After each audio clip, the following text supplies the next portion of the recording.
kesanggupan Sang Buddha membabarkan dharma yang telah beliau ketemukan atas permohonan Brahma Sandapati, beliau menyanggupi dengan mengatakan, terbukalah pintu kehidupan abadi bagi mereka yang mau mendengar dan mempunyai keyakinan.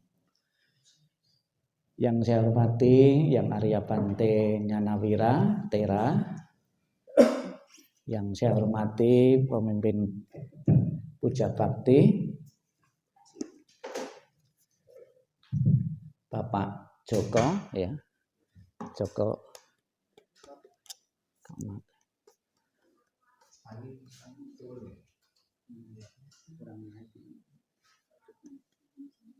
ya dicabut. Ya,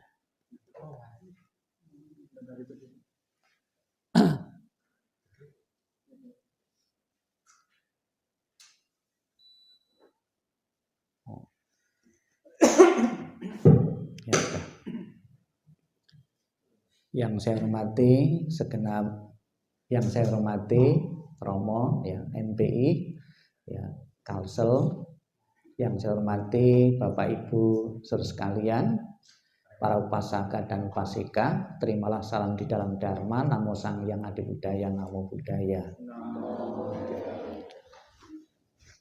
Sebelum saya menguraikan Dhamma, mungkin perlu dievaluasi, ya, karena ini ruangan ber-AC, jadi lain waktu biar tidak meracuni, ini dupanya itu ditaruh di luar, ya, ya, jadi tidak usah pakai dupa di sini, bakarnya ditaruh di luar karena ada AC, ya. Kemudian juga tidak mulek-mulek, kalau sudah pakai AC jangan pakai kipas, malah, ya, itu pasti tidak akan keluar asapnya. Sebab ini dalam jangka panjang itu pengaruh kesehatan, ya. Saya baru saja ya dicek loh Bapak ngerokok toh? Loh, masa saya tidak pernah ngerokok? Ini ada tanda-tanda ngerokok loh itu. Oh, saya pikir dupa, karena kontinu terus menerus di wihara itu pengaruh juga di sini itu. Ya, ada seorang Bhikkhu Mahayana juga karena pengaruh dupa yang terus menerus itu bisa mengganggu kesehatan juga. Tentunya Bapak Ibu, pengumuman ini bukan menakut-nakuti Bapak Ibu untuk tidak membakar dupa, ya. Ya. Saya mengucapkan terima kasih kepada Romo, ya, yang telah memberikan kesempatan bagi kami, ya, untuk mengenal umat Buddha baru, ya, di Banjarbaru ini. Ya, sebelumnya saya pernah membina di Kalimantan, tapi wihara ini belum terbentuk. Ini kan kemajuan yang luar biasa bagi Bapak Ibu sekalian. Terus tambah satu lagi di kota baru, itu juga ada yang baru, ya. Ya.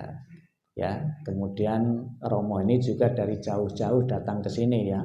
Itu Bapak Joko itu juga dulu yang bawa ke Kalsel itu saya, ya, untuk bantu di sini. Akhirnya bukan bantu saja ya di sini, tapi juga beristri di sini juga, ya. Ya, itu, ya. Bapak Ibu saudara sekalian yang saya hormati, mungkin karena ini pertama perkenalan saya, yaitu Bante Dharma Maitri, ya, Bante Dharma Maitri. Selama ini saya tugas di Jawa Timur, ya. Untuk hari ini perkenalkan saya adalah satu-satunya biku utusan khusus dari SBY, ya. SBY tahu ya, dari Surabaya, ya. Utusan khusus, ya, saya dari Surabaya, ya. Dan pada kesempatan ini saya akan hadir untuk besok acara Waisak bersama Budayana Kalsel. Ini mungkin Waisak pertama yang se Kalimantan Selatan. Ini sebuah kemajuan yang besar sekali untuk pembinaan umat Buddha di Kalimantan Selatan. Dan pada kesempatan sore ini kami diminta untuk mengisi kebaktian ulang tahun bersama, ya, secara rutin tiap bulan sekali, ya, ulang tahun bersama. Ini memberikan doa kepada Bapak Ibu saudara sekalian, ya. Kalau saya pribadi, ya, ada beberapa umat itu yang mau mengulang tahun ini bikinkan kue atau bikinkan tumpeng. Kalau saya sendiri secara pribadi itu menolak, ya. Saya pribadi itu pendapat pribadi, ya. Karena pas tanggal ulang tahun itu tanggal penderitaan ibu saya ya saat melahirkan. Masa tanggal penderitaan ibu saya kok malah seneng-seneng ya. Iya. Tapi itu terserah, itu pendapat pribadi ya. Maka kalau apabila ingin meramaikan wihara, tidak selamanya harus ulang tahun biku yang bertugas. Ya bisa saja hari raya itu saja yang ditonjolkan. Ada asada, ada katina, ada maga puja ya. Kalau harus merayakan bikunya, itu sebetulnya bukan pas ulang tahun tanggal kelahiran bikunya, tanggal pentabisan. Ya, kalau di negara-negara Buddhis ada yang tanggal penabisan biku itu yang dirayakan. Ya. Pada kesempatan sore ini saya ingin memberikan resep, ya, bagaimana seseorang itu memiliki usia panjang atau panjang umur. Resep ini bukan dari saya pribadi, namun dari Sang Buddha, ya, karena kita umat Buddha, ya, mudah-mudahan Bapak Ibu memahami resep-resep apa, kiat-kiat apa sekiranya seseorang itu bisa mempunyai umur yang panjang atau panjang umur, ya. Banyak setiap doa dan harapan kita berharap untuk mempunyai usia yang panjang. Satu harapan kalau orang itu sudah dewasa, ya, bisa menunggui, ya, puas menunggui anak dan cucu kalau usianya panjang, tentunya usia panjang yang sehat juga. Ada resep yang diajarkan oleh Sang Buddha bagaimana seseorang mempunyai usia panjang untuk umur panjang. Yang pertama, tidak pernah menganiaya dan menyakiti makhluk hidup atau membunuh makhluk-makhluk hidup. Itu resepnya orang akan berusia panjang. Kalau kita keseharian kita itu motongi ya usia seseorang atau usia makhluk-makhluk, kita sendiri juga akan terpotong juga usianya. Tapi kalau kita suka memperpanjang, ya, menghargai kehidupan dengan function atau dengan ngasih makan ikan, ngasih makan burung atau hewan dan binatang lain yang kelaparan, itu akan memungkinkan sebagai hukum sebab dan akibatnya kita sendiri akan memperoleh umur yang panjang. Kemudian ada juga orang yang memperpanjang usia biar sehat, berdana obat-obatan, berdana jamu, ya. Sejak saya tugas di Kalimantan ini mengenal beberapa ramuan-ramuan, ya. Sampai sekarang pun saya masih minta tolong, terutama dari Kalimantan Tengah itu. Beberapa ramuan, beberapa obat, beberapa kayu saya suruh kirim ke Jawa. Yang terakhir itu yang sedang ngetren itu dulu kayu bajakah, ya, bajakah. Itu banyak di Jawa, saya sebar di beberapa daerah itu yang kena kanker, ya.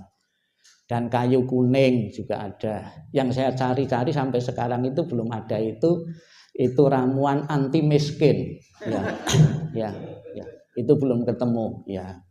Begitu minum kita tidak pernah jatuh miskin, ya. Ya, itu. Ya, ya, ya, ya.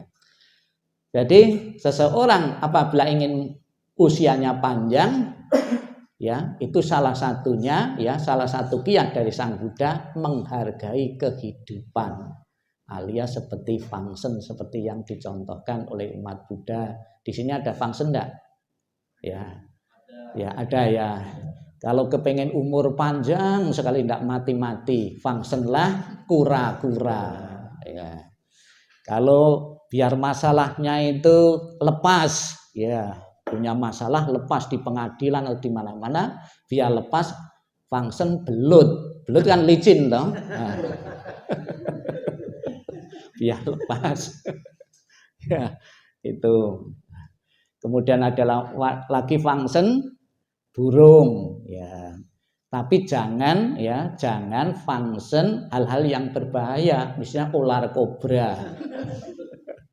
Tapi ada juga Bapak Ibu, ya, karena ingin menghargai kehidupan, pernah ada seseorang umat itu di rumahnya, di lokasi rumahnya itu nangkep ular kobra. Kemudian lapor pada bantenya, ya, di bantenya. Terus waktu itu mau melepas di wihara itu ada saya, lupa.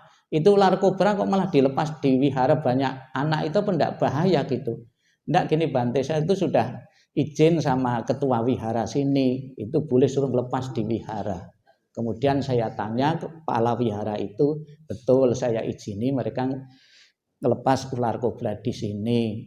Cuma saya dengan ular kobra itu sudah bikin perjanjian gitu loh. Kamu boleh hidup di wihara tapi jangan sampai menggigit pengunjung di sini. Sungguhan selama ada pengunjung banyak belum pernah ada ular kobra itu digigit ular kobra ini. Nah, masalahnya perjanjiannya itu tertulis atau tidak ya. Takutnya kalau tidak tertulis kan iso lupa toh. Ya, itu ya. Jadi sesuatu yang berbahaya memang ya ular kobra itu ada yang function juga memang ya. Terutama mungkin di Kalimantan ini ya, di kebun-kebun sawit. Ya, ada yang sengaja karena itu kan untuk mengatasi hama tikus. Ya, tapi bahaya juga. Ada yang indikasi itu sengaja untuk dilepas agar kelapa sawitnya itu aman ya. Jadi silahkan Bapak Ibu menjalankan resep ini, menghargai kehidupan ya atau function ya, itu akan memperpanjang umur ya seseorang. Kemudian yang kedua resepnya dari Sang Buddha, menghormati orang yang usianya lebih tua dari kita ya, itu akan mendapatkan umur panjang. Kita menghormati orang yang usianya di atas kita, lebih tua dari kita, lebih panjang dari kita, kita pun juga akan mendapatkan usia yang panjang. Namun bukan berarti kalau kita menghormati orang yang masih muda atau lebih muda dari kita, usia kita akan berkurang, tidak. Ya, itu ya resep yang kedua. Yang ketiga ya, karena pengaruh doa ya, maka setiap ulang tahun dari agama apapun selalu mengucapkan doa-doa panjang umur dengan lagu-lagu juga, panjang umur, sehat dan bahagia. Itu betul-betul ini juga resep dari Buddha. Diriwayatkan Bapak Ibu, ada seorang anak dibawa ke peramal. Oleh peramal dikatakan anakmu akan berusia 7 hari. 7 hari saja, seminggu saja akan mati. Orang tua anaknya diramal seperti itu kan kaget juga toh. Kemudian orang tua ini juga ragu-ragu juga, apakah betul ramalan dari peramal ini ya. Kemudian dia ragu-ragu ya, ragu-ragu, kemudian bertanya kepada Sang Buddha. Anaknya ini dibawa kepada Sang Buddha. Sang Buddha, anak saya kok diramal oleh peramal katanya cuma usianya 7 hari ya. Nanti akan mati. Apakah betul? Sang Buddha mengiyakan, iya. Kemudian orang ini bertanya pada Sang Buddha, apakah ada cara Sang Buddha agar anak saya bisa lewat ya usianya dari 7 hari? Bisa. Gimana Sang Buddha? Buatlah dipan ya. Dipan seperti ayunan itu di rumah ya, di depan pintu. Kemudian anak itu ditaruh, ditidurkan di situ, kemudian undanglah para biku untuk memanjatkan parita-parita suci selama 7 hari 7 malam. Ya. Kemudian setelah 7 hari 7 malam dibacakan parita, ya, yang mau menyabut nyawa dari anak ini, ya, itu tidak bisa karena ketakutan oleh pembacaan parita-parita. Maka parita itu dalam bahasa mudahnya itu perlindungan, memberikan proteksi, ya, kepada seseorang. Kemudian setelah dibacakan parita selama 7 hari 7 malam, Sang Buddha meramal, anakmu dengan kekuatan doa ini akan berusia 120 tahun. Ya. Silahkan buktikan Bapak Ibu, mengundang biku 7 hari 7 malam. Kalau ada yang mau.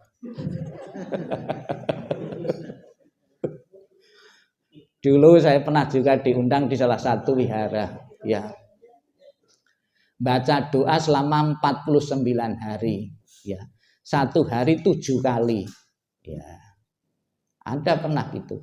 Waktu diundang pertama ya semangat saja, tapi lama-lama yang dibaca itu saja bosen. Ya, itu. Jadi baca doa, baca parita itu proteksi, ya, memproteksi bagi anak ini. Maka Bapak Ibu sekalian jangan jemu-jemu, jangan bosan-bosan apabila Bapak Ibu dalam tengah keluarga itu ada satu masalah tentang kesehatan, itu salah satu faktor pendukung untuk kesembuhan adalah parita atau proteksi atau membaca parita-parita suci ini. Ini tiga resep. Resep yang keempat dari agama lain. Ya, ini sebagai tambahan pengetahuan saja. Orang akan berusia panjang itu apabila orang itu sering membesuk orang yang sedang sakit. Ya, ingin membesuk orang yang sedang sakit. Ada satu riwayat, ada seseorang ya, ini mestinya jatah hidupnya itu sudah habis, ya. Mau datang, mau nyabut nyawanya ini, mengambil nyawanya ini, ya orang ini. Ternyata ketika mau didatangi rumahnya, orang ini pergi membesuk orang sakit, akan ditunda toh. Ya. Ya. Nah, kalau misalnya saja perginya jenguknya itu di Amerika, misalnya saya perlu waktu beberapa hari kan lumayan. Waktunya. Dari kasus seperti ini ya, kemudian ada yang menyimpulkan orang yang suka membesuk orang sakit itu akan dipanjangkan umurnya. Mungkin logikanya kalau kita membesuk orang sakit itu kita akan memberi penghiburan orang yang sakit di situ toh. Ya, jangan ditakut-takuti. Oh, misalnya saja, tetangga saja baru meninggal sakitnya sama seperti kamu. Ya, diberi harapan hidup. Ya, sekalipun kanker misalnya saja, kan banyak orang kanker ganas misalnya saja, tetap dikasih pengharapan hidup. Ya, itu kalau Buddha mengatakan ya jiwamu ya badan jasmu boleh sakit, namun pikiranmu jangan boleh sakit. Sebab kalau sakit semua lebih parah lagi ya, badannya sakit, jiwanya juga sakit ya. Biar jiwanya tidak sakit, kalau milih rumah sakit jangan rumah sakit yang mahal ya.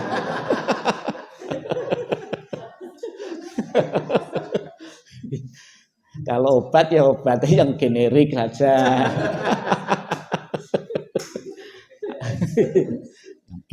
Ternyata obat generik sama obat paten itu beda ya, harganya itu beda. Saya baru saja membuktikan ya.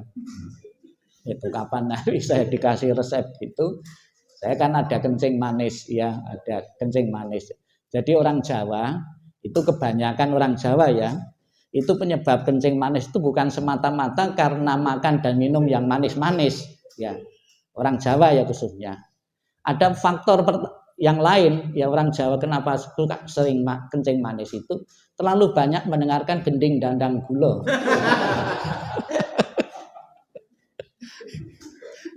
Kan manis. Ya, itu ya. Ya, itulah Bapak Ibu resep yang dari Buddha, silakan Anda praktekkan dan rasanya kurang